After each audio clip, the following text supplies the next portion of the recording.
आइए बच्चों, निबंध लिखने से पहले हमें क्या क्या सावधानियां बरतनी चाहिए या किन बातों का ध्यान रखना चाहिए, ये हम जान लेते हैं। देखिए, निबंध लिखने से पूर्व निम्नलिखित तथ्यों यानी कि बातों को ध्यान में रखना चाहिए।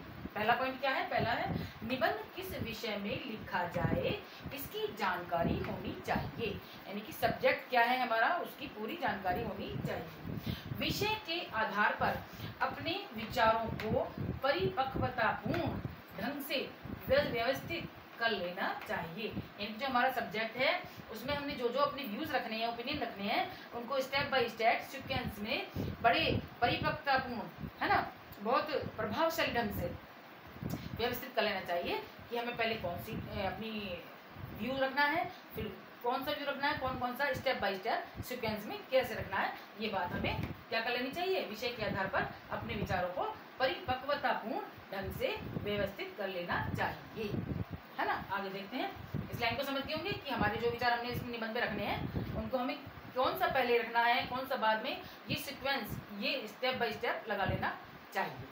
आगे देखें, निबंध के प्रारंभ को यानी कि स्टार्टिंग को शक्तिशाली एवं प्रभावपूर्ण या इफेक्टिव बनाने के लिए सर्वप्रथम सबसे पहले क्या करना चाहिए, किसी उक्ति यानी कहावत, मुहावरे, कोई कविता का पॉइंट हो, कोई स्लोगन हो, कोई श्लोक हो या कविता का प्रयोग करना चाहिए। जब हम उससे स्टार्टिंग करेंगे तो हमारा निबंध बड़ा इफेक्टिव हो जाएगा।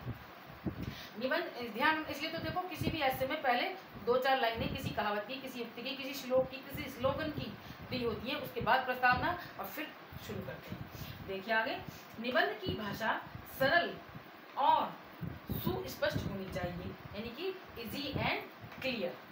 तो जो भी बात हम कहें वो पढ़ने वाला समझ जाए। निबंध शब्द सीमा के अंदर ही पूर्ण करना चाहिए। जितनी हमें शब्द कह दे कि इतने शब्दों के अंदर हमें अपने विचार व्यक्त करने हैं, प्रकट करने हैं, तो उतने ही शब्दों में हमें करना चाहिए, क्योंकि ज़्यादा बड़ा हो जाएगा बोरियत हो जाएगी, ज़्यादा शॉर्ट होगा तो इफेक्टिव नहीं होगा। इसलिए जितनी शब्द सीमा कही गई है, शब्द सीमा कही गई है, उतने के अंदर ही उसे पूरा करना चाहिए।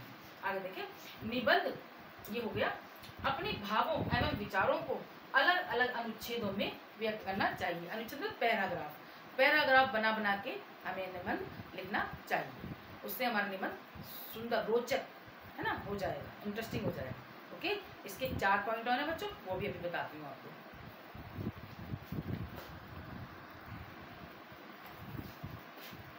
सातवां पॉइंट है बच्चों कि निबंध के बीच बीच में विद्वानों द्वारा कई बातों को भी प्रस्तुत करना चाहिए।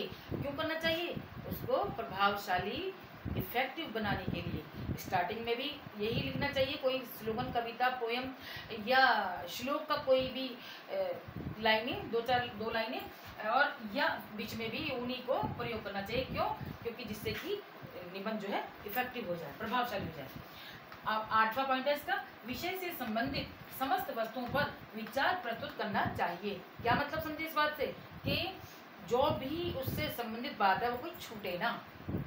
वही तो कह रहे हैं, विषय से संबंधित समस्त वस्तुओं पर कोई बात हमारी छूटने ना पाए, सभी पर हमारे विचार प्रकट होने चाहिए। आगे 9वां पॉइंट है, विराम चिन्हों का ध्यान अवश्य रखना चाहिए, क्योंकि जब विराम चिन्हों का प्रयोग करेंगे तो ही हमें पता चलेगा हमें बात को पढ़ते हुए कहाँ रुकना है, कहाँ कंटिन्यू पढ़ना है। विराम चिन्हों से ही जब उसको पढ़ेंगे तो उसकी सुंदरता आएगी। 10वां देखें पॉइंट, निबंध के अनुच्छेद एक दूसरे से जुड़े होने चाहिए। अनुच्छेद मतलब पैराग्राफ जो होते हैं एक दूसरे से कनेक्टेड होने चाहिए, वरना तो निबंध पता ही चलेगा कहाँ से क्या बात कही गई है और सीक्वेंस कहाँ से कहाँ चल रहा था। सीक्वेंस भी तभी बनेगा जब अनुच्छेद, पैरा एक दूसरे से जुड़े होंगे।